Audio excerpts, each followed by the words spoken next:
alan'ny zoma telo amby roapolo Mey taona 2024 manolotra ny arabo mba hampiraritso tompoko lasy tompoko vavy ary manasa antsika rehetra ihany koa anaraka ny fampahalalam-baovao hatramin'ny farany miarabanao ihany koa Gracia Andriatsitoerana.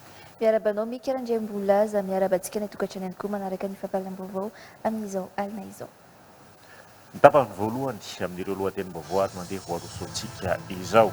Mametraka tetika asa antsoina hoe autoconstruction izany hoe fananganan'ny tompon'ny trano ny fanjakana ahafahan'ireo sokajy taona rehetra na ireo tena ambany fidiram-bola manangana sy manana trano araka ny politika ny trano fonena nanazavainy ny filohan'ny Rajoelina tao Nosy be Androany. Amidy eo anelanelany telo hatramin'ny enina tapitrisa ariary ny zaratany mirefy 300 metatra tora-droa ao anatin'ity tetika asa autoconstruction ity. Mampikaikaiky ireo marary sy manana marary ary ireo toeram-pitsaboana ny fiverenana fahatapahan-jiro lavariny amin'izao fotoana izao. Sahirana ireo marary sy ny fianakaviana ary ireo toeram-pitsaboana amin'ny fandraisana tanana ireo marary. Voatery mitady toerana misy herinaratra mandeha na mividy vondrona mpiaregnarina raha mihitsy ireo manana marary ahafahana manao fitsaboana. Zokosika ditra amin'ny tapany faharoa amin'ireo lohatenim-baovao. Mihamafy ny tsy fandriam-pahalemana ao amin'ny distrikan'i Sandra raha ny tatiky ny solombavam-bahoaka any an-toerana. Manjaka ihany koa ny valifaty sy ny fampiororoana ataon'ny dahalo. Nisy ny omby nangalariny dahalo saingy tafaverin'ny zandary hatrany. Lasa taon'ny roapolo ao amin'ny fokontany 2341 dépôt Analakely Toamasina fanariana fako sy fanaovana maloto ny eny ambany lalana voarapida ao Toamasina. Miparitaka amin'ny sisin-dranomasina ny fako ary feno maloto amin'ny toerana natokana fitsangatsanganana amin'ny sisiny ambany lalana ka miteraka fofona. Araka ny fanantsika tao anatin'ny lohatenim-baovao tapany voalohany dia mametraka tetika asa antsoina hoe autoconstruction izany hoe fananganan'ny tompony tranony ny fanjakana ahafahan'ireo sokajy tokantrano rehetra na ireo tena ambany fidiram-bola manangana sy manana trano araka ny politika ny trano fonenana nazavain'ny filoha Andry Rajoelina tao Nosy be Androany. Hamidy eo anelanelan'ny telo hatramin'ny enina tapitrisa ariary eo ny zaratany mirefy 300 metatra tora-droa ao anatin'ity tetika asa autoconstruction ity etoan'ny fanjakana manontolo ny fanajariana ny tany ny fampidirana rano sy herinaratra ary ny fananganana foto-drafitrasa toy ny sekoly sy ny hopitaly ho ny filoha Andry Rajoelina afaka anjefa ireo zaratany ireo na ireo mpivarotra sy mpitondra bajaja ny mpiasa fanjakana hatramin'ny diaspora malagasy any ivelany manana tany maro be afahana manao io tetika asa io Nosy be ary efa manomboka ny fijerena ireo tany-panjakana anaovana izany. Ankoatry ny autoconstruction mamaly ny filana amin'ny filan'ny mponina atianana ny trano ny tetika asa immeuble tranomora sy logement extensible notokana ny filoha Rajoelina atao Nosy be ireo tranomora 20 isa ao amin'ny cité Ilanglanga ary natolotra ny tompon'izy ireo androany ny fanalahidin'ny trano. Fitiavana Doni Ivrazaka. Tsy ho nofy sarotra tanterahana na tsy ho azo tanterahana ho an'ny tokantrano malagasy impony ny faniriana anangana trano araka ny fanampy napetraka ny filoha Andry Rajoelina. Miisa telo ny antony tsy ahavitany ny tokantrano iray manamboatra trano sy ho lasa tompotrano. Eo ny tsy fananana tany, nisy tsy fahasarotana amin'ny fisitrahana famindramam-bola amin'ny fananganana trano ary ny farany ny tahambany amin'ny fahefa-mividy ny isa tokantrano. Nofinofy, faniriana fa indrindra tena tafiditra ao anatin'ny zoafototry ny olom-pirenena iray anefa ny fananana trano. Tsy mitsahatra mitombo ny isan'ny mponina ary mitombo isa manaraka izany ihany koa ny filana amin'ny fananana trano fonenana mendrika. Manoloana izany, nametraka paikady ny filoha Andry Rajoelina sy ny fanjakana malagasy hanamorana ny fananganana sy ny fananana ny tokantrano iray trano. Namorainy ny fanjakana araka izay tratra ny mety ho sakana amin'ny fananganana trano amin'ny alalan'ny tetika asa autoconstruction. Ho afaka hanana trano avokoa na ireo tena ambany fidiram-bola eto an-toerana hatramin'ireo malagasy monina any ivelany amin'ny alalan'ity tetika asa ity. Isitraka izany nety Nosy be satria mbola maro ireo mponina no tsy manana ny tranony. Dia misy tany maromaro zany eto Nosy be. Zay atao parcelle maromaro miala amin'ny 300 mètres carrés. Ny vidin'izany dia eo amin'ny 3 millions ka hatramin'ny 6 millions d'ariary farafabetsana. ny zavatra ho atao amin'izy io dia ny ministera na ny fitondram-panjakana anamboatra ny lalana, apiditra ny rano, anamboatra ny sekoly, anamboatra ny CSB2, anamboatra ny commissariat, ny hôpitaly sy ny zavatra maro samihafa ao anatin'izany tanàna goavana sy lehibe vaovao izany. Tsy ny fitondram-panjakana intsony no manao ny trano, satria rehefa ny fitondram-panjakana no manao ny trano dia indraindray maharitra herintaona, roa taona, telo taona ary vao vita ny tetikasa ohatran'izao. Fa ny zavatra ho ataontsika zany ao anatin'ny enim-bolana dia hovitaina ny aménagement an'ilay tany tsirairay avy, dia mividy amin'izay nareo zany, mividy daholo. Misy zany mividy ny olona tsotra, na ny mpitondra bajaja, na ny mpivarotra, na ny olon-tsotra, na tsy mpiasa-panjakana, dia afaka mividy tany ao anatin'izany tany zany. Fa ianareo ihany no manao trano tsikelikely, ny plan fotsiny no atao hoe tsy maintsy ohatran'izao ny plan, ao zany ny hoe le trano falafo dia apetraka hoe case traditionnel amélioré, ohatran'izao kosa ny tsy maintsy abehany dia mirindra daholo, tsy afaka atao lehibe, tsy afaka atao kely. Any amin'ny tany hafa indray dia afaka atao ohatran'izao ihany le plan, fa nareo ihany no manamboatra anazy, mety ho moramora kokoa dia nareo no manamboatra tsikelikely anazy eo. Ary isany koa ny toerana hafa izay hovidin'ny diaspora na ny olona hafa, manamorona ny laka, manamorona ny ranomasina, dia ny fitondram-panjakana ihany koa no mampiditra ny rano, manao ny lalana, dia samy manorona tsikelikely eo itsika menakavy mba azo ny tandrify azy, mba azo ny sahaza azy ny vahoaka ny Mosbe Rahamanontolo sy ireo izay te hisitraka an'izany mba hampandroso an'ity Madagasikara sy Mosbe ity population. Iray amin'ny politika ny trano fonenana napetraka ny fanjakana malagasy ny auto-construction izay mamaly ny filanina ankamaroan'ny vahoaka. Nojerena sy nanokana fanadihadiana mifanaraka amin'ny sokajin'olona, sokajin'asa, fidiram-bola ny trano fonenana ahory ny fanjakana ary amidy amin'ny vahoaka amin'izao. Omena mamiapoana mihitsy aza ny trano fonenana amin'ny tetika sasazany izay mahakasika ireo tena marevo sy ireo niaran'ny rivo-doza hoy ny sekretera mpanjakana misahana ny tanàna vaovao sy ny toeram-ponenana. Ao ny meuble mora ho an'ny cadre izay afaka miasa napetraka ao izany, ao ny trano mora ho an'ny cadre moyen resantsika izay afaka tsy ny mpiasa miditra ao anatin'izany, ary novalianao ny etaetan'ny malagasy izay sady tsy mba manana compte bancaire, tsy mba manana fahafamividy dia nanaovanao amin'ny programme autoconstruction na ilay zara-tany voajary ho resahanao rehefa avy eo, sy ny école sy hôpitaly, lalana sy filany olona dia nareo ihany manorina azy. Ngeza be izy satria fa faritra fito eto Madagasikara no efa misy amin'izao, ary tohizantsika raha ny distrika rehetrarehetra isaorany evon'ny ministeran'ny fanajariana ny tany amin'ny fiara-miasa amin'ny fitadiavana an'ireny tany izay ho atolotra amin'izany programme izany. Tsy nijanona eo ianao fa nitsinjokoa ireo izay kelikely sorabola, dia any Antsirabe any tsika ny logement extensible kelikely aloha dia manitatra izy. Tsy nijanona eo ilay matofilo fa nametraka programme ngeza be ho an'ny trano nentim-paharazana naovozina izay misy 20 efa tokony tokanana ato ato miaraka amin'ny musée communautaire any amin'ny faritsy ny conteste izay mena maimaipoana ho an'ireo olona izay ravan'ny cyclone ny trano.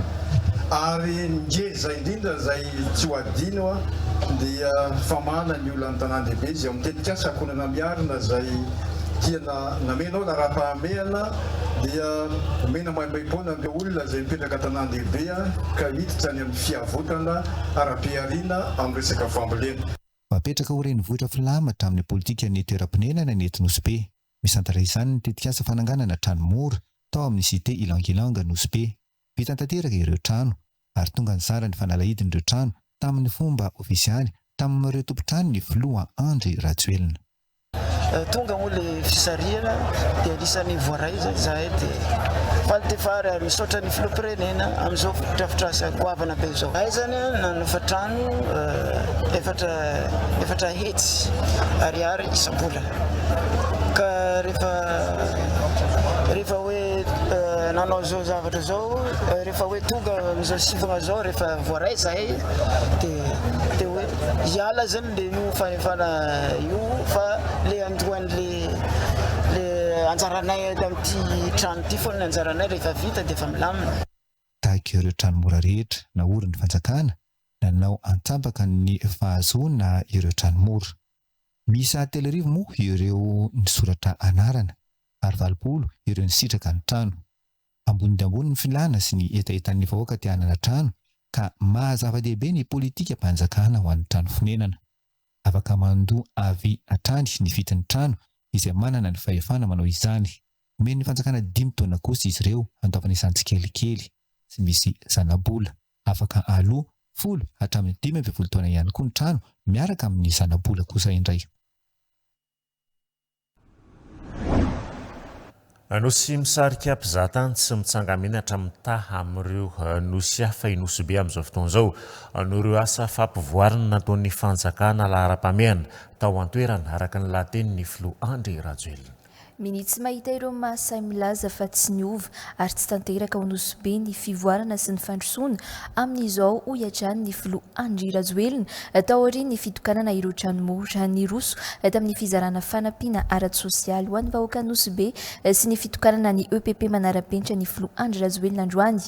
Isesy ihany koa ny fametrahana fotodrafitrasa sy ny fitokanana ireo asa vita rahampitso amin'izao fitsidiam-paritra ataon'ny Filoha Andry Rajoelina ao anosy be izao fitiavana doni eo amin'ny sariny Ivrasata. Tonga ao nosy be ny fampandrosoana sy ny fandrosoana ary tsy misy afaka amin'ny tsy mahita izany ho ny Filoha Andry Rajoelina.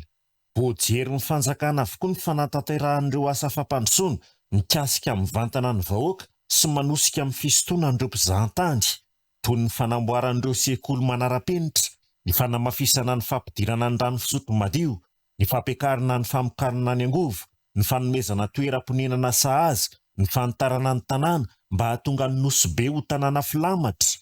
Rano fampandrosoana eto nosy be nofitinina dia tsotra ia ho an'izay aty tsy mahita dia minino kipy, ho an'izay tsy mandeha dia efa marenina angambany. Tsy asa tany saina fotsiny nefa ireo ho ny Filoha Andry Rajoelina. Misy nefa miandry fitokanana fotsiny toy ny EPP manara-penitra ao Jabalabe, ao kosa ireo hanomboka tsy ho ela ary efa nazo ny fankatoavan'ny filan-kevitry ny minisitra. Tsy edikevitra ho ny Filoha Andry Rajoelina fa mitsoka ho nosy be ny rivotry ny fivoarana. Ahitana ny asan'ny fitondrana amin'izao avokoa lalana rehetra andalovana sy tetezina ho nosy be. Eto sika mitokana ny EPP mandeha kely eo tsika dia fitaitsika ny stady satria mendrika stady ny mponina sy ny vahoaka ny nosy be fitaitsika io stady manara-penitra eo efa tao zay tova vita ny grada fa ny terrain pelouse en tartan sisa no ataotsika nandeha kely be tsika dia vita ihany koa ny cité ilanglangy zay efa mitokana n'androany ary mbola ho anao ihany koa tsika mandeha kely mbe tsika rapitso dia hitokana ny parc solaire rehefa mijaly tsika miresaka jiro satria mbola mandeha gazoal ny ankamaroany famokarana jiro eto hitokantsika ny parc solaire 5 mégawatt satria 5 mégawatt ihany koa no ilaitsika tafapetraka io afaka volana vitsa tsy mijaly jiro intsony ny vahoaka ny nosy be satria mena le manitra masoandro anaovantsika parc solaire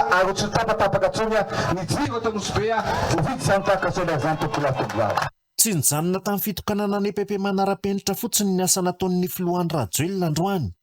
Nanaova ny fanambarana manokana ny fitsonjovana ny hoavin'ny tanora sy ny zanaky nosy be. Amoaka tanora may sy afaka mamaly ny filan'ny tsenan'ny fizahantany nosy be aoriana kely amin'ny alalan'ny fametrahany ny fitondram-panjakana amin'izao ny oniversite voalohany ho an'ny nosy be. Anana ihany koa tsika université zay atao madio amin'izay ny zanatsika rehefa miovana momba ny resaka hotellerie, miovana momba ny resaka environnement, miovana momba ny resaka maro samihafa tsy mila makany Antsiranana, tsy mila makany Antananarivo fa eto nosy be ihany ny zanatsika ny mianatra eto ihany ny lofo fianarana satria ataotsika mamy tena tanteraka nosy be tokolavy. Tahaka ny fitsidiam-paritra nataony tao amin'ny faritra Atsimo andrefana tsy nanadino ny vahoaka ny nosy be ihany koa ny Filoha Andry Rajoelina tamin'ny fizaran'ireo fanampiana ara-tsosialy ho an'ny tokantrano marefa. Manamarika manokana ny fanampiana ara-tsosialy ny vary amin'ny gony zarain'isa tokantrano izay mitondra fahaliana eny amin'ny endrik'ireo misitraka izany. Ny tanterahana tao amin'ny kianjam-body voanio ny fizarana ary nazo ny kojakoja entiny miatrika ny fanadinam-panjakana CEP ihany koa ireo ankizy hanala fanadinana. Vaovao eo amin'ny sehatra ny fahasalamana mampikaikaiky ireo marary sy manana marary ary ireo toeram-pitsaboana ny fiverenan'ny fahatapahan-jiro lavareny amin'izao fotoana izao. Sairana ireo marary sy ny fianakaviany ary ireo toeram-pitsaboana amin'ny fandraisan-tanana na ireo marary voatery mitady toerana misy herinaratra mandeha na mividy vondrona piary herinaratra mihitsy ireo manana marary ahafahana manohy ny fitsaboana. Ankoatra ny fantaniana arabola miopapana tsy maintsy ataon'ireo manana marary vao maika manaratsy ny toe-pahasalaman'ireo marary ny fitaintainana noho ny tahotra amin'ny fahatapahan-jiro na ny vezivezena raha ny fanazavana atrandry. Mamitina Andremololona mamekarana efitsona. Anisan'ireo marary tsy maintsy mampiasa oksijena maro sy ity raim-pianakaviana mipetraka eto Ampamatanana Androndra kely ity. Tao anatin'ny andro maromaro nisy ny fahatapahan-jiro ny sesy nahatra tetỳ amin'ity fatra ity vao maika ny aratsy ny toe-pahasalamany mihoatra ny teo aloha ny fianakaviana. Mila herinaratra foana mantsy izy ireo ampandehanana ity vata mamokatra oksijena ity noho ny tsy fahafahany marary mivezivezy hitady herinaratra mandeha voatery niditra fividiana vondrona piary herinaratra ny fianakaviana. Tsy azo sahirana be zay satria le mararinay zany tsy afaka tsy maintsy mampiasa oksijena foana zany izy dia tsy afaka mihitsy zany zay satria raha vao tapaka zany le jiro dia tsy maintsy mitady jiro zany zay dia tamin'ny zany netsika be moa zany izy dia tsy maintsy sepotra be izy dia tsy maintsy mitady jiro tany Androndra zany zay satria miovaova le fahatapahan'le jiro any Androndra indraindray tsy tapaka dia ny etỳ aminay tapaka izy nefa raha vao netsika fotsiny zany dia ka sepotra izy dia tsy maintsy mentina tamin'ny fiara vetivety angaikaingana tany Androndra zany nazahoana an'le oksijena misy be dia be mihitsy satria tsy maintsy nitady groupe koa zany teo anatrehan'izay satria tsy vita an'izay hoe tsy vita indray andro le izy fa tsy maintsy hoe nitady groupe indray zany zay tamin'ny fotoana io dia eo amin'le groupe nefa zany lasantsy 6 litre zany no laninay zany tao anatin'ny ray andro monjy satria ao anatin'ny ray andro le izy tapaka indroa zany le izy tapaka indroa zay efa any amin'ny adiny 5 zany dia eo dia efa mandany an'le essence 6 litre zany nefa 175 000 eo zany zay dia raha isan'andro zany zay dia ohatrany tsy vita fa tena mavesatra be aminay ny fanafody mbola etsy an-daniny koa mbola vidiana. Tandindondoza ny fahasalamam-bahoaka hoy ny mpitantana toeram-pitsaboana tsy miankina iray etỳ manodidina na Ampamatanana. Izy ireo no anto toeram-pitsaboana ary fitaovana ka isiany ny fiara-miasa amin'ny CSB etỳ an-toerana amin'ny fandefasana ireo marary anao fitiliana maika noho ny fahatapahan-jiro anefa tsy afaka misitraka ireo tolotra ara-pahasalamana araka ny tokony ho izy ireo marary. CSB mihitsy tato ato ny fahatapahan-jiro. Ny anay zany zao ny centre médical anay misy échographie dia matetika zao rehefa misy olona manao écho io asainay manao poritra na ohatran'izany ka tapaka tampoka ny jiro dia voatery tsy maintsy alefa. Indray nefa misy ny any amin'ny CSB2 mireferé eto aminay indray mety resaka urgence le izy na ohatr'izay dia lasa voatery tsy maintsy alefa amin'ny toerana lavitra indray le marary nefa mba entiny accessible amin'ny CSB2 manakaiky anay. Alina zany zao ny zavatra hitanay tapaka ny jiro nanomboka tamin'ny 9 sasany alina amin'ny 1 sasany vao miverina, tapaka indray tamin'ny 3 dia miverina indray amin'ny 5 sasany, tapaka indray tamin'ny 9 sasany dia vao miverina tamin'ny 10 dia ohatr'izay tsy haiko zany zao rehefa avy eo hoe amin'ny 4 ny tapaka. Anay toeram-pitsaboana tsotsotra zany tena sahirana amin'ny gérer an'ilay fahatapahan-jiro satria zahay tsy afaka mividy an'ireny ina moa groupe matanjaka be ireny afaka migérer ny zavatra rehetra ohatr'izay na concentrateur d'oxygène ary dia tena mijaly zay indrindra tsy afaka migérer olona sepotra intsony zay amin'ny toeram-pitsaboanay satria lasa mamono olona. Manao antsy ny tadiavan'ny fanjakana vahaolana maharitra amin'izao olana délestage izao ireo mpitsabo.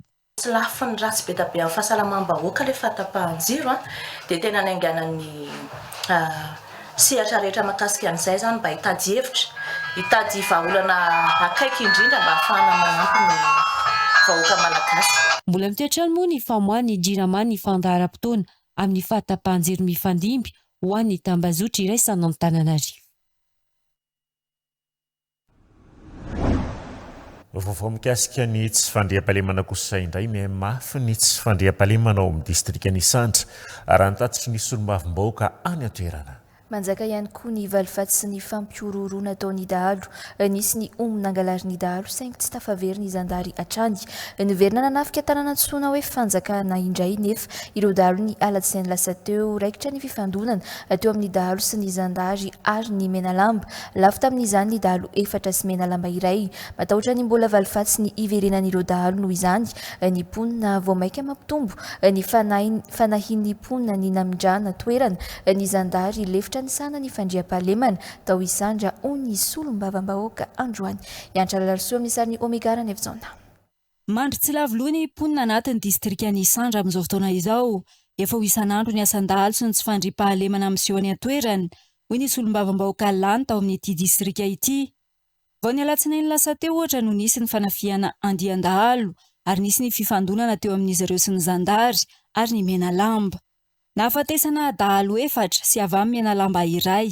io fifandonana io tamin'ny herinandro lasa teo dia nisy andiana dahalo izay taritiny Bertin sy Falikely atao amin'ny kominan'ny fanjakana fokotany manody ny gendarmerie pirenena sy ny ao amin'ny brigadiny gendarme ao fanjakana sy ny reo lambamena izay avy amin'ny distrikany Abato Finandrana izay nanao velam-pandrika an'ireo dahalo reo ka lavo tamin'izany ny efatra tamin'ny reo dahalo reo ary ny ray moa tafaporitsaka tsy tratra eto koa moa dia mampalahelo satria dia nisy ny lambamena ray lavon'ireo dahalo reo nisy koa ny fokon'olo efatra naratra ankoatran'izay tamin'ireo dahalo reo dia nisy fitaovam-piadiana meryvaika salan'ny kalaky sy nireo fizia sasy anankiroa kalaky anankiroa zany taminazy dia fizia sasy anankiroa fa ny ray no tratra fa ny kalaky ray kosa tonga an'ilay ray nilefa izay tsy tratra amin'izao vao maika miaina anaty tahotra sy orory ireo ponina amin'ny mety isiny ny valifatiny dahalo indrindra fa nafindra ny antoeran-kafa ny zandary levitra tompona andraikitry ny fametrahana ny fandriam-pahalemana natao isandra manoloana ny aiain'ny ponina miantso fanamafisana ny fandriam-pahalemana any antoerana avy amin'ny fitondram-panjakana izy ireo vaovao avy any Tomasina kosa indray lasa taon'ny ponina ao amin'ny fokotany 2341 dépôt analakininina Tomasina fanariana fako sy fanaovana malotony ny ambany lalana voarapida ao Tomasina miparitaka amin'ny sisin-dranomasina ny fako ary feno maloto amin'ny toerana natokana fitsangatsanganana amin'ny sisiny ambany lalana ka miteraka fofony ny tsy fisiny toerana manokana fanariana fako sy toerana fivoahan'ny ponina no antony ranonambarany izy ireo isiny fepetra manokana ary isiny commune ambonivohitry Tomasina Tsuela manoloana ny fanaovana maloto Kalamanjana sy fanariana fako amin'ny toerana tsy azo anaovana izany ary isiny sazy ampiarina solonirena Patrika sy M Sudika TV+ Tomasina mandeha sy mitoy ny asa fanamboarany lalana voarapida ita Tomasina ankehitriny lalana zay mampifandray ny seranantsamo amin'ny Tomasina amin'ny lalam-pirena faharoa lalana zay mirefy 6 km mahery ataony olona ao dépôt analakininy fokotany 2341 fanariana fako sy fanaovana maloto nefa ny sisiny lalana voarapida ity ankehitriny ireo toerana fipetrapetrahana sy fitsangatsanganan'ny olona ambany amin'ny sisiny lalana sy ny sisin-dranomasina manamora ny lalana voarapida amin'ny fatrany dépôt iny no anaovan'olona maloto sy fanariana fako io ny tsy fisiny toerana manokana fivoahana sy fanariana fako no antony raha nambaran'ireo olona sasany mipetraka ao dépôt analakininy agnatiny mahatonga ny vahoaka magnary fako dia vokatry an'le baka ordira sisy ametrahanan'izany fako zany mahatonga gn'olo magnary fako eny amorony ranomasina ohatran'izay koa zany le WC sy managna WC isaka tokantrano olona azo saina rasa-tagnana managna WC anika ka agny amin'ny sisin-dranomasy izy mangery ary io agnatahina aminareo mpitondra fanjakana mba hametraka WC isaka parcelle mba hanovany vahoakany malotony ho isy ny fepetra manokana ho raisin'ny commune ambonivohitry ny Tomasina malona ny fanaovana maloto Ankalamanjana sy fanariana fako amin'ny toerana tsy azo anariana fako eto Tomasina ka ho isy ny sazy ampiarina am'ireo olona mandika ny lalàna raha nambarany be ny tanàna ny Tomasina ny omaly 12 Mey maloto ny moron-dranomasina le moron-dranomasina atsika nefa zany dia sady akeo ny zamadinika mandro, akeo misy olo maventy mandro, akeo misy olo mamintagna dia nefa agnariagna fako maloto. Kanefa tsika koa zagny amiagna raha tsara dia mba tsara ihany koa tsika fokon'olona, tsika vahoaka mba mikojakoja ny magnodidina zay mba hanome endrika tsara an'ilay tanàgnatsika iara-managna. Ka eto zagny dia manentana ny vahoaka jiaby tsy ankanavaka mba tsy hagnano maloto amin'ny moron-dranomasina. Ny commune urbaine Toamasina mamolavola sahady amin'izao io ny code municipal d'hygiène, zany hoe afahana mametra ny lamonde, ny sazy ho an'ireo zay manary fako andalam-be na agnaty fokotany io agnatiny tampon-tanàna ny Toamasina jiaby. Ivoaka tsy ho ela io code municipal d'hygiène io zany hoe tsy ekena ntsony ny fanariagna fako agnarabe fa ho isy ny sazy. Nijery zava-nisy tety amin'ny lalana voarapida eto dépôt Analakinin, ny ben'ny tanàna ny Toamasina sy ny solitena ny faritra Antsinanana ary ireo mpitandro ny filaminana ny omaly alakamisy 12 Mey ka nisy ny famorina ireo solitena ny fokon'olona. Manasasika kosa izao ary anaraka ny resabe.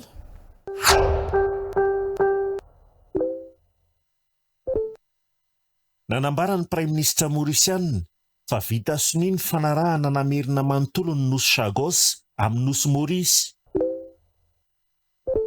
Ny pejy 24.mg mampafantatra andalam-pandiniana ny fanovana ny andinin'ny sasatsasany amin'ny lalam-pifidianana sy ny fitsapakevim-bahoaka.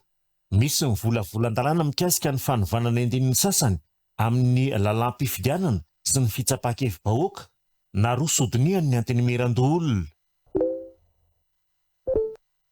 Ny pejy polisy pirenena mampafantatra vehivavy 10 taona misy loky sady manao herisetra amina mpianatra ho sambotry ny polisy avy eo amin'ny komisaria Itosy.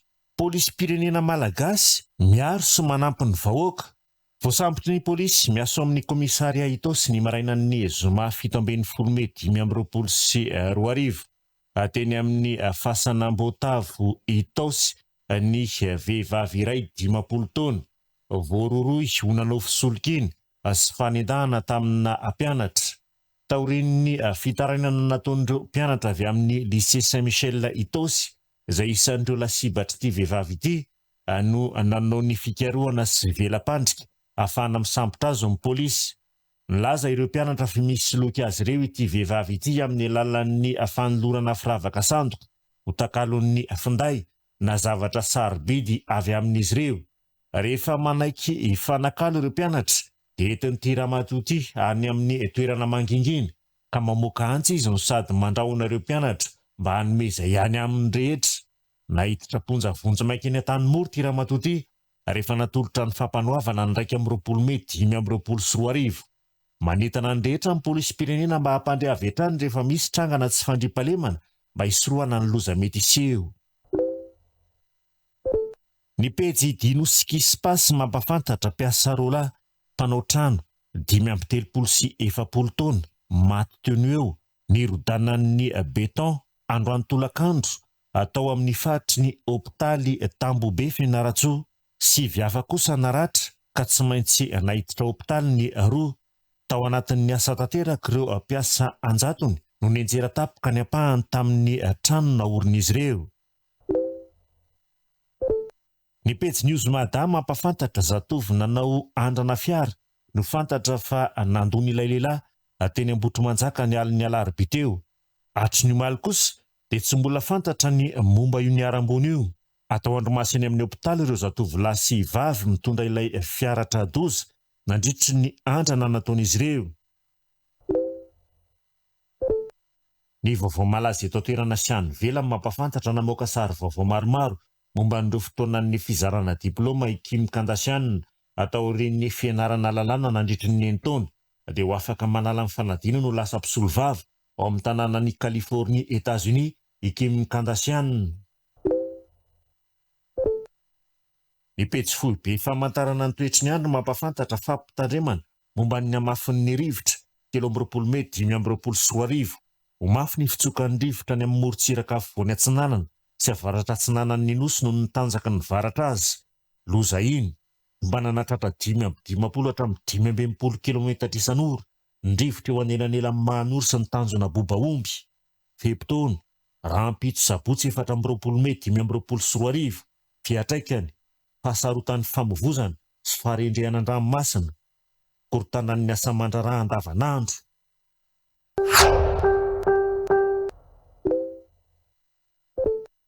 Mijoetransika ato anatin'ny fampahalalam-baovao ny tokony androany ireo mpivarotra anatin'ny toerana antsoina hoe lakana eo Anosy-be.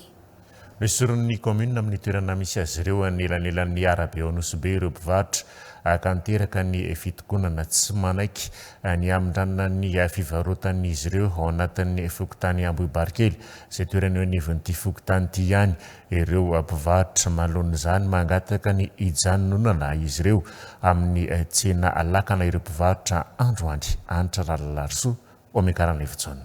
Taorian'ny fanalana ny mpivarotra tamin'ny toerany maro samihafa teto Andrenivohitra, niditra tamin'ny fanesorana ireo mpivarotra eo anelanelan'ny arabe roa eo Anosy-be, antsoina hoe tsena lakana androany, ny kaomina Antananarivo Renivohitra. Tsy manaiky ny lamina nefa ireo mpivarotra ary niditra tamin'ny fitokonana. Zay ampiasainay ohatra hoe tavoahangy ilain'olona andavanandro zany ny ataonay eto. Dia bisikileta ato daholo na baolina zay ato daholo ny antom-pivelomanay iray manontolo. Nefa manino ry malalaka be tsisy manao zaridaina dia zay jerina ato zany ato anatiny ato zany zay ato zany tsisy hinakana zany any tsisy mpivarotra tsisy manala fa ety ihany nefa ny amorony arabe misy mpivarotra bobaka be tsisy manala nefa zay zany misy empolo olona misy empetabe be be zay reo hitanareo reo ao daholo zay zany omeno zareo sosikevy zany sosikevy mero zareo anay amin'ny sisin-drano iny efa raha mero zareo amin'iny zay fokotany amin'iny tsy manaiky anay mihitsy fokotany tsy manaiky amin'iny mihitsy fokotany aveny tsy manaiky zay zany mipetraka ao zay dia vasoro zareo nzay dia hoe zany na zay zany no alainay inona no anay nangatanay zany mba hiverana eny tamin'ity toerana fivarotana ety ihany zay ihany zany nangatanay. Ametrahana zaridaina ny toerana misy ireto mpivarotra ireto antony hamindrana azy ireo any amin'ny toeran-kafa raha ny fanazavana voaray avy amin'ny kaomina Antananarivo Renivohitra.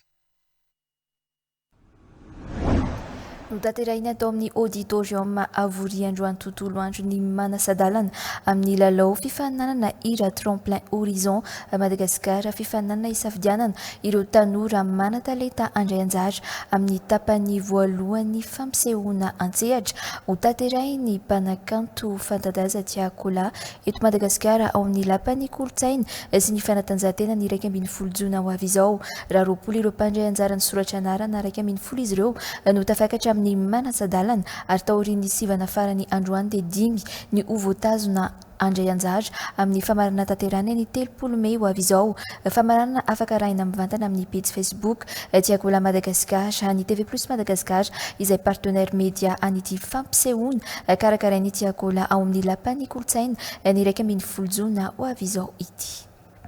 Bonjour, alors on est ici à l'auditorium Avoria pour la semi-finale du tremplin Horizon Madagascar. Qu'est-ce que le tremplin Horizon Madagascar? C'est tout simplement un concours de talent pour dénicher les meilleures pépites qui vont pouvoir passer en première partie du concert de Tiakola. Donc ça a commencé déjà la semaine dernière où on a eu l'occasion de recevoir une vingtaine de candidats.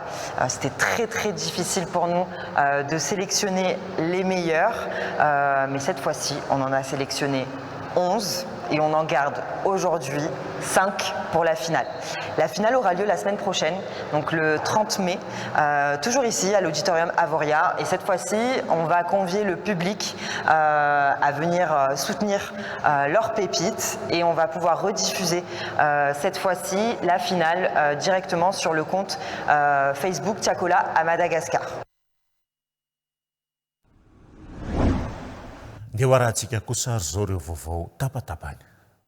Nanamarika dingana ara-tantara lehibe ho an'i Maurice ny andro ny alakamisy 12 Mey 2024. Tontosa omaly alakamisy ny fifanaova-tsony teo amin'ny Grande-Bretagne sy Nosy Maurice ho famerenana tanteraka ny Nosy Chagos ho an'i Nosy Maurice. Nambaran'ny Prime-ministra Mauriciana Navin Ramgoolam fa io fanaova-tsony io dia famaranana tanteraka ny dingana fanalana ny fanjanahantany nanomboka tamin'ny taona 1929. Raha tsy ahivina dia efa nandritra ny 15 taona mahery ny Nosy Maurice noho ny taky an'i Nosy Chagos.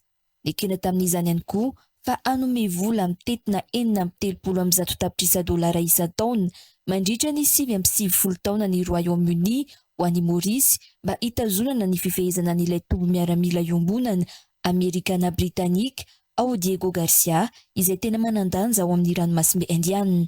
Araka ny fanambaran'ny Prime Ministre Britanika Keir Starmer dia ilaina fatratra amin'ny tombontsoa nasionaly ny Angletera itoby io.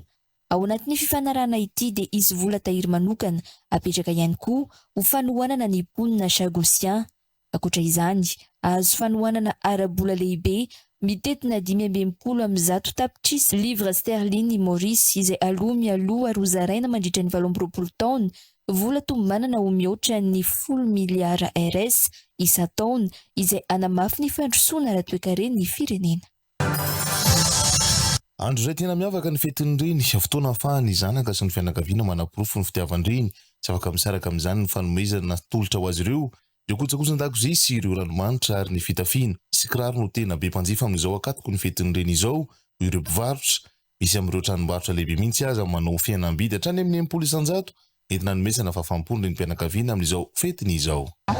Araka ny mahafetin'ireny an'izay dia manana anjara toerana mendrika ny toloranana fanomezana io mandritry ny fotoana io noho izany izy hoe akatoko ny fetin'ireny izao dia hisongadina kojakoja tokantrano ny resaka fanaka ohatra ny lamaody, ny poketra, ny kiraro.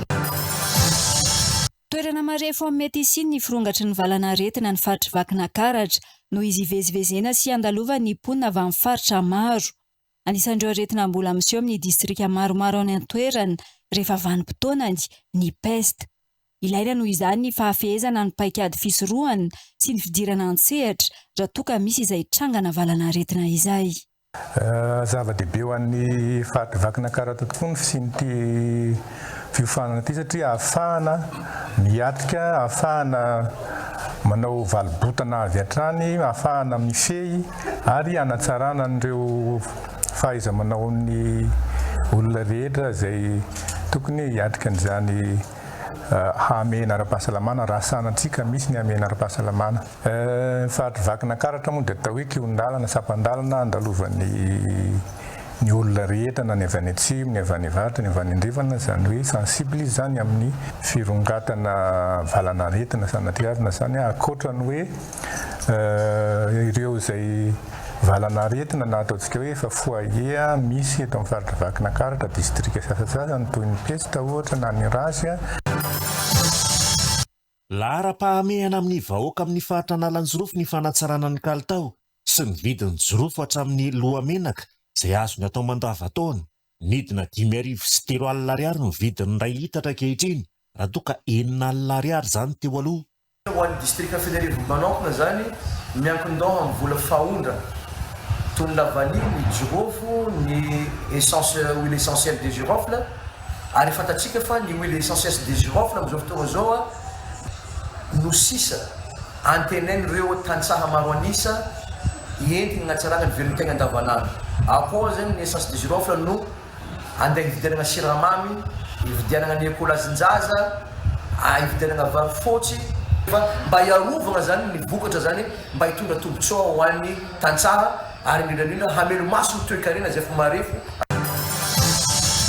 Lantao amin'ny antenimieram-pirenena ny tolo-dalàna mahakasika ny toka-gasy rehefa niverina fanontelo ny teo anatrehan'ireo solombavim-bahoaka. Zava-dehibe ity tolo-dalàna mahakasika ny toka-gasy ity raha nambaran'ny solombavim-bahoaka ny farafangana Panshara Andreanambenana satria betsaka ireo olona mivelona amin'izany. Isy ihany koa ny vola miditra ho an'ny fokontany sy ny komuna eny fotony ateraky ny fiarinan'ny toka-gasy. Nanambarany tena ny fanisy ny fanamboarana ny andinin-dalàna mahakasika izany fa tsy nijanona fotsiny teo amin'ny fanalalahana ny famokarana sy fivarotana toka-gasy fotsiny ireo solombavim-bahoaka. Tena zava-dehibe ao anatin'ity lalàna ity dia tsy hoe ho alalàna fotsiny toka-gasy. Mety izay koa ngamba mety zavatra noentina tamin'ity dia hoe misy ny fanamboarana zany ny andinin-dalàna ahafahana miaro an'io toka-gasy io mba tsy ho kabraraka, miaro ny consommateur ny mpihinana anazy a mba tsy hoe zavatra sanatriny zany a hiteraka zavatra raso hoan'ny olona le ny vokatra vokarina de efa misy andinin-dalàna maromaro ato anatin'ity lalàna ty a izay a mife ary manao karazana balizy an'izay zavatra zay a mba tsy ho gaboraraka le izy a ka hoe ataotao fatany am'izao. Vatan-dehilahy misy 700 no nanao tanamaro amin'ny famakina lalana ao amin'ny commune Ambatoaranana voalohany distriktin'ny Vaventina. Fokontany miisa 4 mitoka-monina no nandray anjara tamin'izany amin'ny lalana mirefy 4 kilometatra. Tanjona ny ampifandray ireo fokontany 120 ao amin'ny commune Ranambara ny ben'ny tanàna. Agnetra moa zahay nisy ny tagnamaro ho an'ny fampandrosoagna ny fagnamboaran-dala satria hita tegna mbola agnatin'ny fokotany zay mbola lavidalana zany ny fokotany iny indrindra any Avotsovaly dia niezaka moa zany ny commune nagnentana fokon'olo mba hagnano tagnamaro amin'ny fangadiagna lala. Eto moa zao mametraka fisaorana indrindra ho an'ny tompotany efa nataony fifampiresaha zay tsisy nanakana fa tonga dia nagneky aby ijiaby. Mangataka amin'ny fanjakana ny anampinina amin'ny fanamboarana tetezana ny piso sy ny sisa ny commune Ambatoaranana voalohany. Fa nanatanteraka fihaonana tamin'ireo mpianatry ny Université FJKM Ravelzone ho nifra ny MFT ny Madagasikara fanantenana teknôlôjia androany teny ankady vato nampahafantarin'izy ireo fa misy ny fifaninana izay efa natomboka tamin'ny febroary ary mifarana amin'ny volana septambra izany. Samandrema efa fanirisorakotnirina. Tamin'ny mpianatry ny Université FJKM Ravelzone ho nifra ny MFT androany nitondra fanazavana momba ny fanodinan'ireo fitaovana ara-teknôlôjika efa simba izy ireo. Ny Madagasikara fanantenana teknôlôjia dia manome zany hoe manao recyclage ny matériel tsy ampiasana antsony tontolo informatika dia tonga eto amin'ny université Unifra izay amin'izao ankehitriny izao mampafantatra ny hoe ny matériel informatika izay tsy miasa antsony tahaka ny solosaina, ny ordinateur portable, laptop, desktop, switch, serveur dia tsy voatery ariana fa afaka recyclena. Une fois recyclé reny matériel reny dia atolotry ny MFT maimaimpona amina école sy ny orphelinat Mariana Rateco fa ny MFT dia miara-miasa amin'ny ministèran'ny fampianarana dia izay no atongavan'ny MFT eto amin'ny Unifra amin'ny androany ity mampafantatra ny hoe manana somana ahoana ny afaka atao amin'ireny matériel informatika tsy ampiasaina intsony ireny. Tanjona raha malala moa zany fa anisany aloha zany voalohany indrindra ny hoe manome fahafahana ny olona tsy manana mividy matériel informatika ny MFT zany hoe manome matériel informatika ny ireny EPP, lycée, CEG ireny MFT. Hatreto aloha zany efa maromaro ireo miara-miasa amin'ny MFT izay sorana manokana sady dia mbola manentana trano ho an'ireo entreprise na orinasa na olon-tsotra maningana arasan'ny MFT aza misalasala mitsidika ny tranokala ny MFT www.mft.mg na miditra amin'ny Facebook na LinkedIn ihany koa. Misy ihany koa ny fifandanana izay nikarakarain'izy ireo ary afaka mandray anjara avokoa na ny mpianatra na ny olon-tsotra. Nanomboka tamin'ny febroary moa izany ary mifarana amin'ny volana septambra ho avy izao. Organisé concours MFT nanomboka tamin'ny 20 février izy io dia tapitra amin'ny 20 septambra. Izao ilay izy manangana matériel informatique na mandeha na tsy mandeha intsony inona daholo ary ny tafiditra ao anatin'izay matériel izay. To dia teneniko aloha izy raha ohatra zany ianao ka azonao voaloha mahazo 3 millions d'ariary ianao mahazo MacBook Pro ianao mbola mahazo 3 ordinateur portable. Ny zavatra atao manangana matériel tsy miasa intsony anatin'ny tontolon'ny informatika électronique. Inona daholo tafiditra ao anatiny: téléphone, laptop, desktop, switch, serveur, router.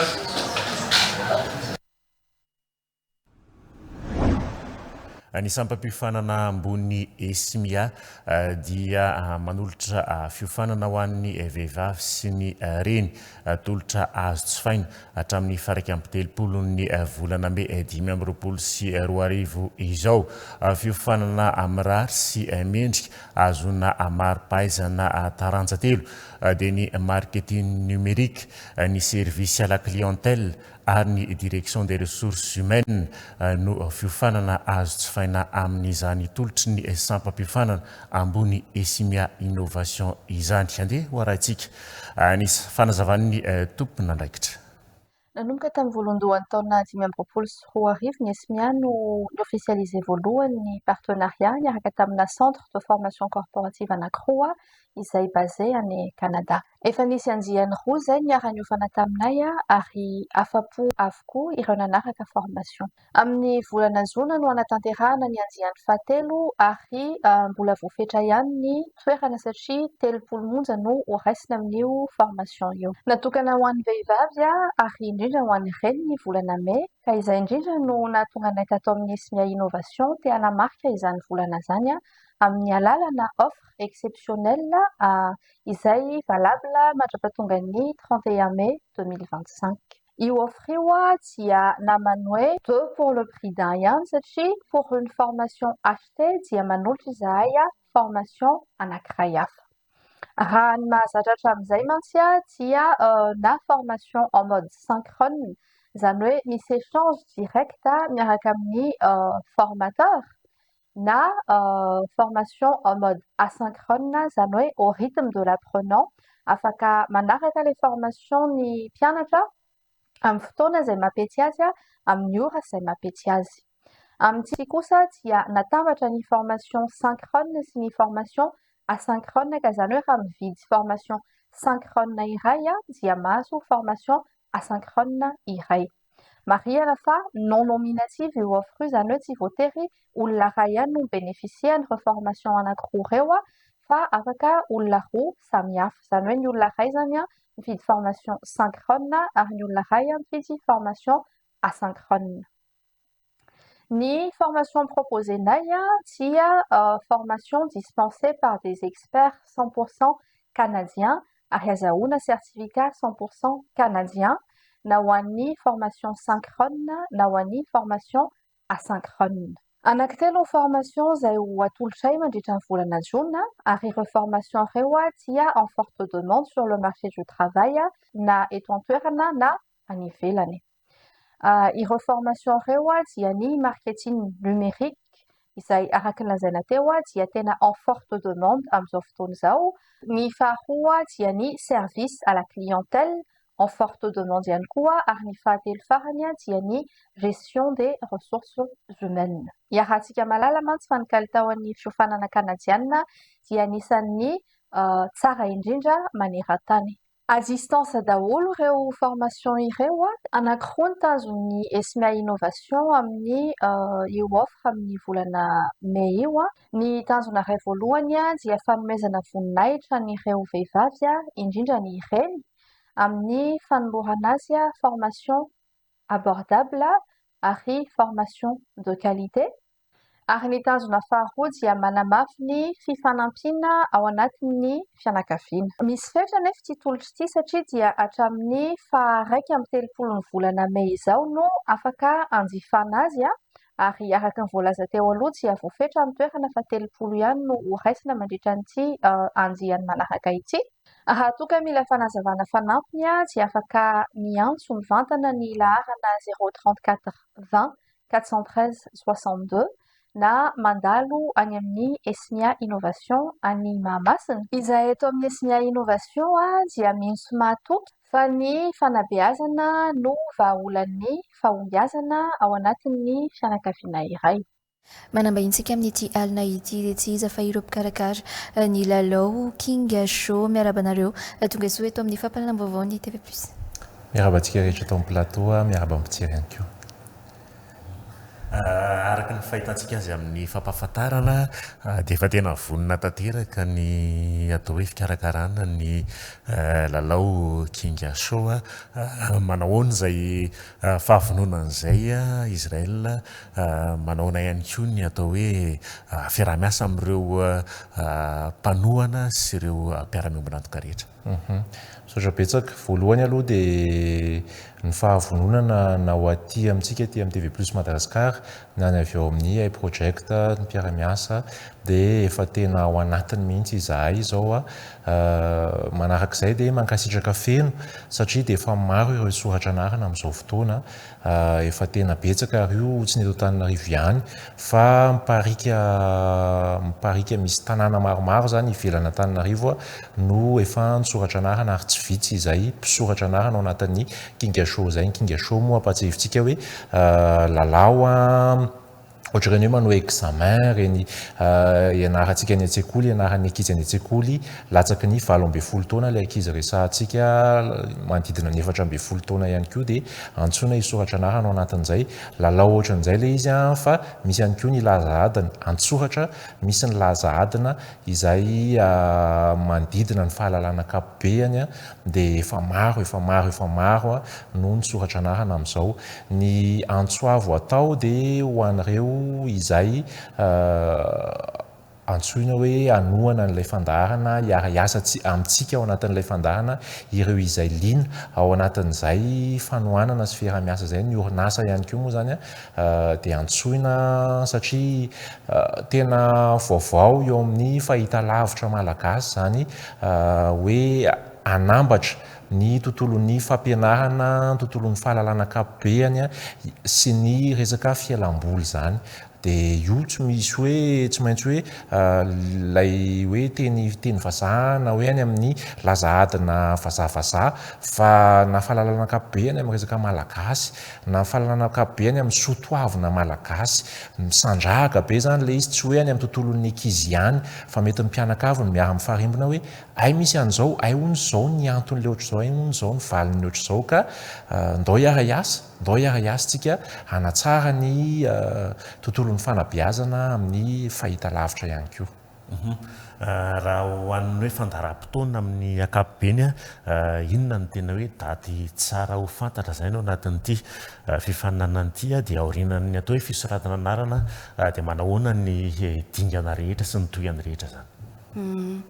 Ny Kinga Show 3e édition mizara dingana anakenina ny Kinga Show 3e édition izay raha project amin'ny TV+. Ny misy ny dingana voalohany ny première phase éliminatoire dia aveo misy ny 16e de finale dia aveo misy ny 8e de finale dia aveo quart de finale aveo demi-finale ary mefara amin'ny finale. Ny tena ho velabelako androany ngamba dia ny ilay première phase éliminatoire izay amin'ny 12 Jona 5 sy 4 arivo eny amin'ny cathédrale d'Aix Antananarivo Ankatso. Dia mizara roa ny fotoana amin'io andro io, ny tapany maraina ho an'ny U18 ary ny tapany hariva ho an'ny U14. Ny an'ny U18 mila tonga amin'ny 7 ora maraina. Ny ankizy no manomboka ny fifaninanana dia ny U14 amin'ny 2 ora tolakandro fa mila tonga adiny 2 mialohan'io daholo zany hoe amin'ny 7 ora maraina satria misy ny ho an'ny U18 zany amin'ny 7 ora maraina satria misy ny présence ny vérification en numéro matricule sy ny sisa dia ny U14 mila tonga amin'ny 12 ora atoandro.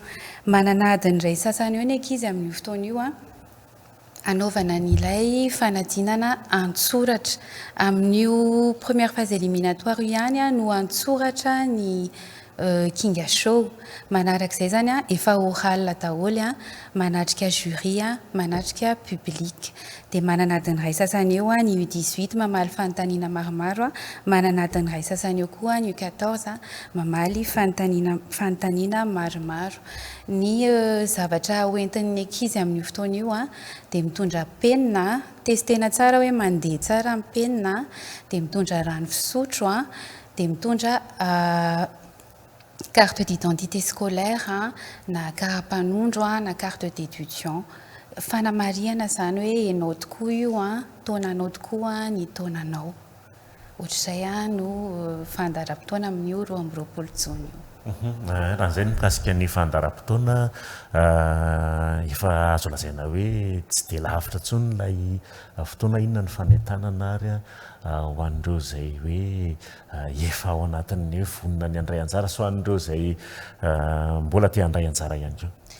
Ho an'ireo mbola te handray anjara, mbola misokatra amin'ny fisoratana anarana, aza misalasala mihitsy, aza miandro hoe misy valiny ny SMS nalefa na to dia alefaso, alefaso ny anarana ny catégorie nom et prénom, date de naissance, établissement scolaire, numéro des parents, tonga dia alefaso foana fa voarainay foana reny.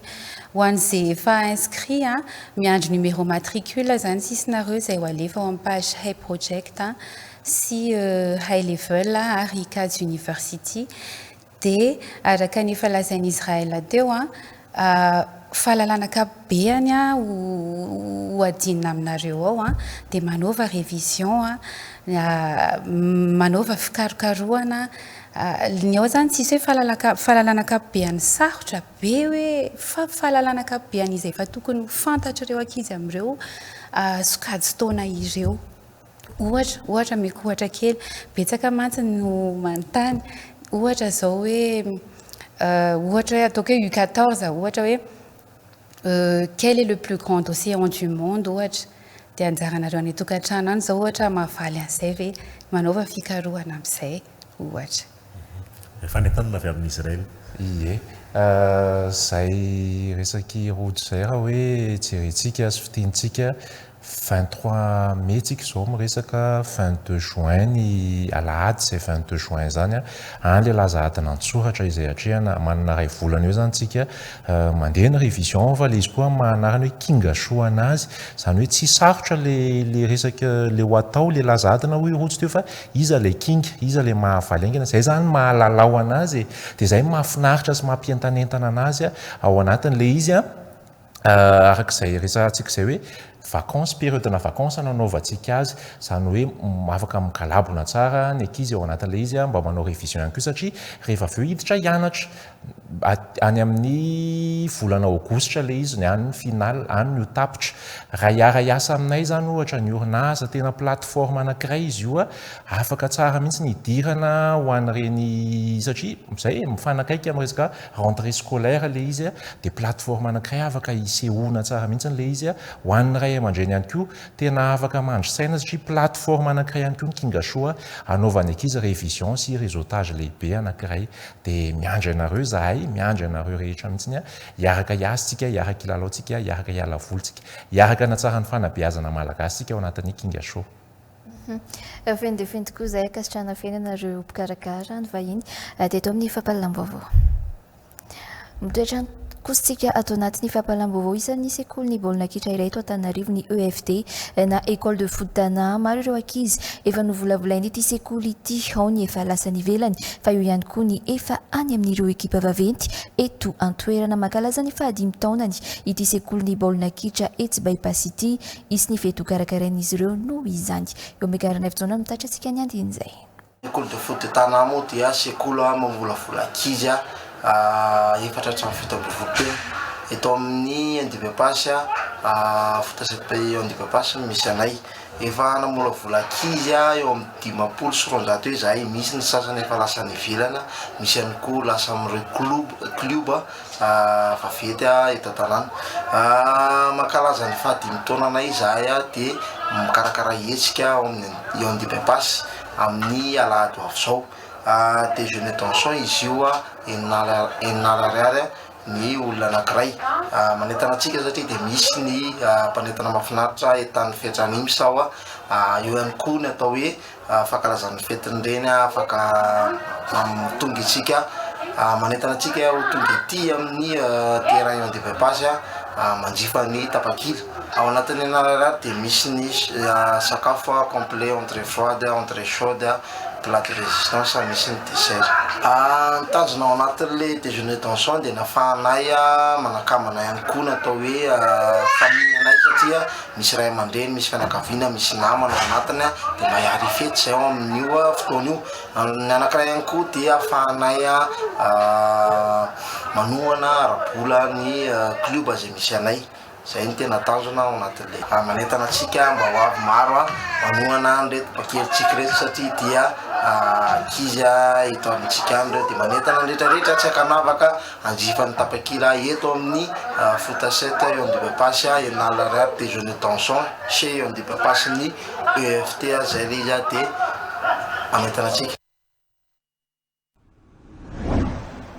Efa amin'ny alahady ny fetin'ny reniko tongava mitsidika ny botika CLC Akady Fotsy Ambato mitsangana fa ao no ahitana ireo kojakojan-dakozia amin'ny kalitao avo lenta sy amin'ny vidiny saza satria dia isy ny fihenam-bidy 5 isanjato hatramin'ny 5 isanjato. Meo ny sosiny tsara ny reny rehetra fa mendrika azy ireo izany amin'izao fetin'izy ireo izao. Fanazavana hoentin'ny CLC Akady Fotsy Ambato mitsangana.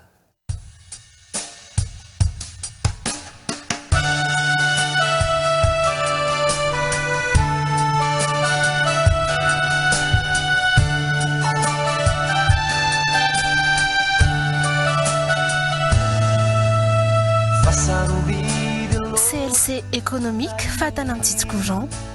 Ny CLC économique dia mivarotra fitaovan-dakozia maro ary ny ahafantarana azy hatramin'izay dia ny fatana amin'ny tsitsy courant.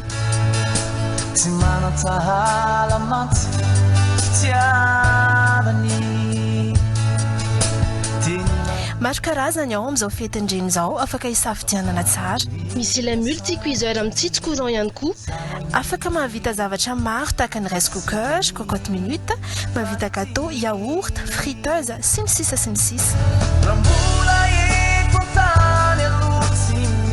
Vaovao ihany koa ny cocotte minute granite tsy miraikitra, 30 minitra dia mahamasaka tsara maso. Jean-Piadana Niny dia maro afaka hisafidianana tamin'ny CLC économique. Raha tsy ilaza afa tsy ilay fatana amin'ny tsitsy courant fotsiny, raha taraiky fifoazana na taraiky dia afaka velona ho azy ny fatana.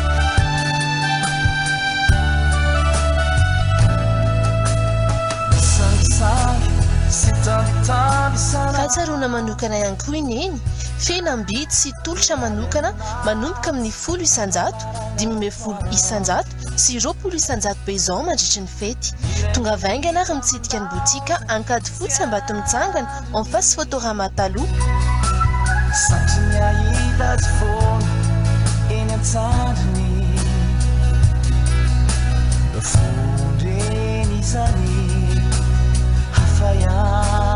Antanimena en face Villa Pradon sy Etsimerina Faune à côté lycée Jean-Baptiste. Na ihany koa miantso ny laharana 033 29 866 88 034 69 972 75 032 76 927 70. Page Facebook CLC économique. CLC économique Zarafalina ho aneny.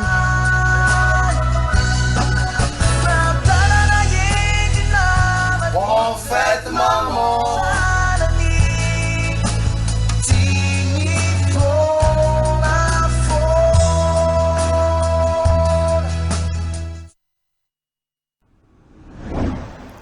Amin'izao akatoky ny fetin'ireny izao dia maro ireo entana amin'ny endriny vaovao izay ho hitantsika ao amin'ny botika tsiky Tanambotoliage. Eo ihany koa ny tsiky beauté izay mikarakara ny taovolo sy tarehy, ahitana fihenam-bidy amin'izao.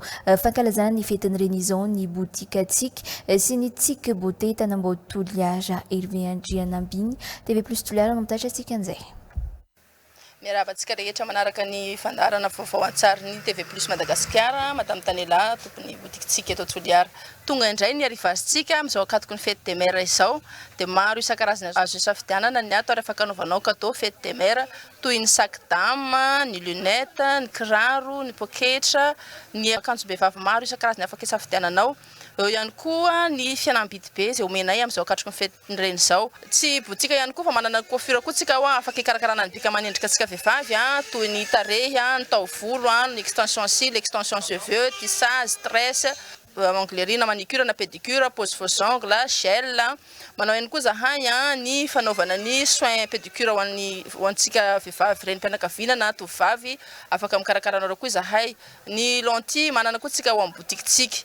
Maro tsy voatanisa eto ny service ataonay na amin'ny botika na amin'ny coiffure ka dia tsy diso anjara koa tsika lehilahy na dia fetin'ireny aza ny andro dia tsy diso anjara koa tsika lehilahy ny amin'ny polo, ny pataloha, ny cargo, ny short, ny lunette ndehilahy ihany koa, ny kiraro, maro isan-karazany afaka fidianana.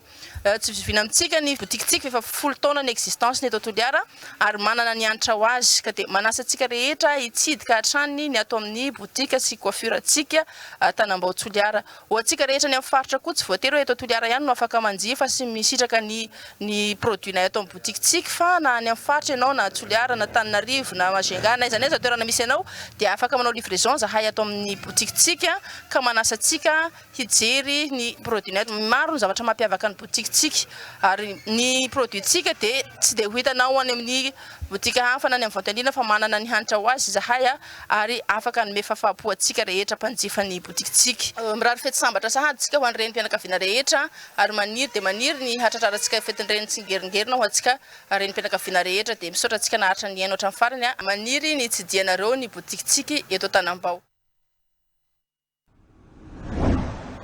Dia ho arahantsika ary zao ny voambolana.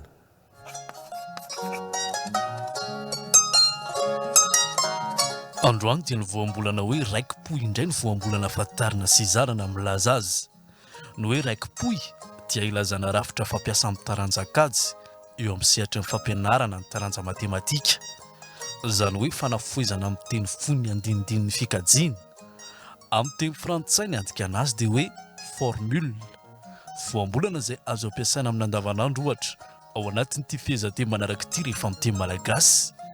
Ianaro tsara ny raikim-poy fa tena mila mafy izany raha tiana ny hainy taranjakajy. Na koa hoe raha vao misy diso amboalohany ny raikim-poy dia diso hatramin'ny farany ny enti-mody.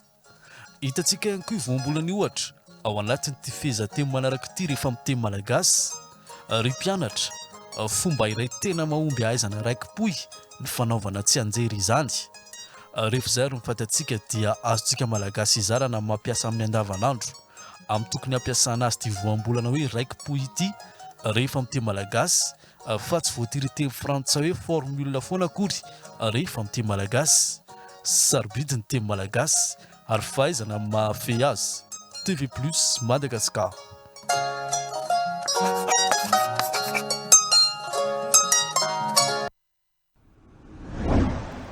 Ho arahantsika kosa ary zao ny eo ara hoe Orange eo anilanao n'olitra ao anao. Moteur action.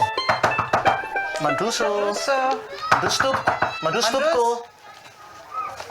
Anao na daholo nareo. Salama monsieur Gérald. Salama. Sao ve fomba fiasanareo ve zavatra ohatry zao ve?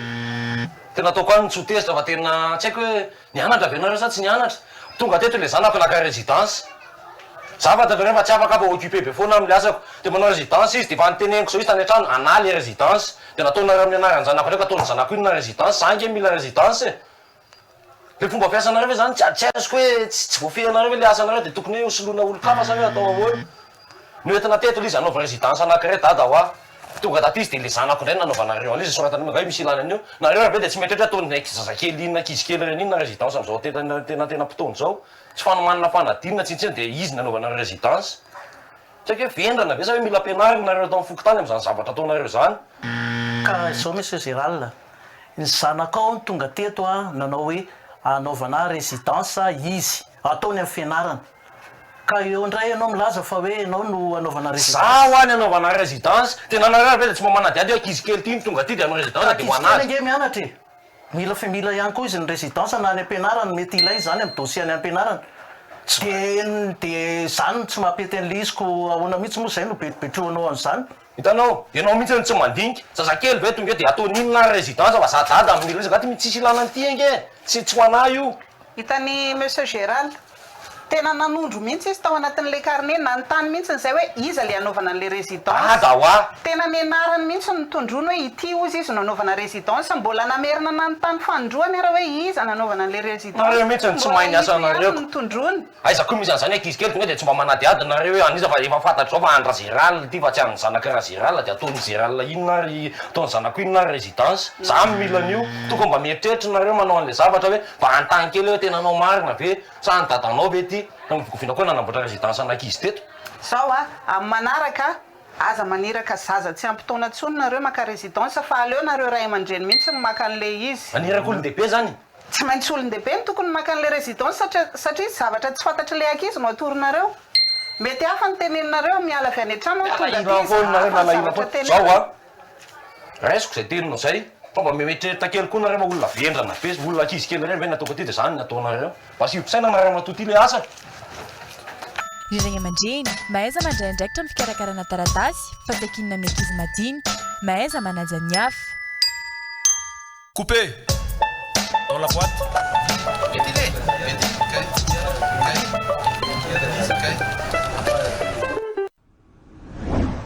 Farana treto ny anjarako tamin'ity alina ity misaotra antsika rehetra tsy nisaraka hatramin'ny farany Gracia Andria tsy toerana kosa izao mbola hitondra ny songadina ho antsika rehetra indray. Veloma tompoko.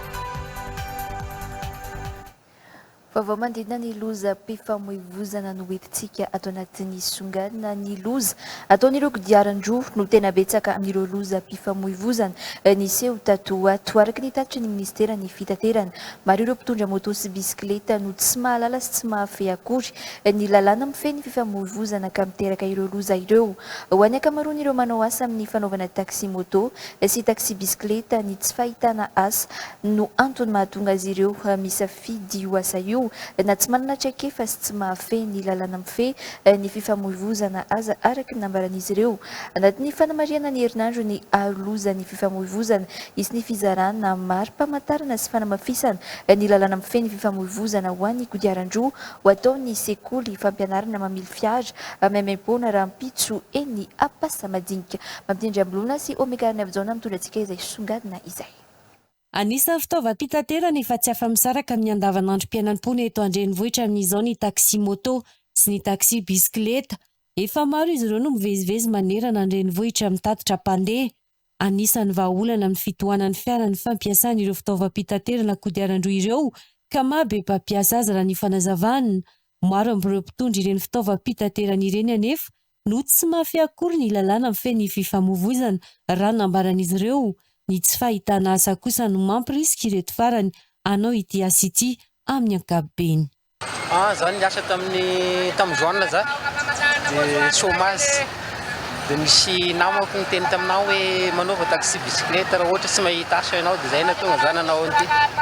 Ianao ve nianatra code de la route? Za mbola tsy nianatra ka voakasa hianatra za sarosarotra aminahy izy satria le polisy koa miteny mihitsy izy hoe mila mianatra code de la route nareo satria be dia be le famoivoizana amin'ny lalagna aty de miteny foana indreo hoe mila mitana ianareo satria be dia be le tsy mahay code de la route. Ny asa nataoko taloha dia mivarotra lamba izay ny tena nataonay dia efa niezaka nitady asa ihany moa fa tsy nahita asa dia tonga dia nanako tamin'ity taxi moto ity amin'ny maraina izay amin'ny 5 sasany dia efa mivoaka mbola voaezaka haka permis zao fa izay mihitsy ny tena mba angatahana mpitondra fanjakana mba apiditra anay amin'ny ara-dalàna dia mba hanaovanay an'ilay permis satria mampatahotra ihany ny accident maromaro amin'izao fa za mahay kody. Anisan'ireo manao loza ampifamoivoizana betsaka ireo moto sy bisikileta raha nambara ministeran'ny fitaterana. Olona ndraiky amby 20 isan'andro no mamono aina eto Madagasikara vokatry ny loza mpifamoivoizana tafiditra anatin'izany ny ataon'ireo kodiaran-droa.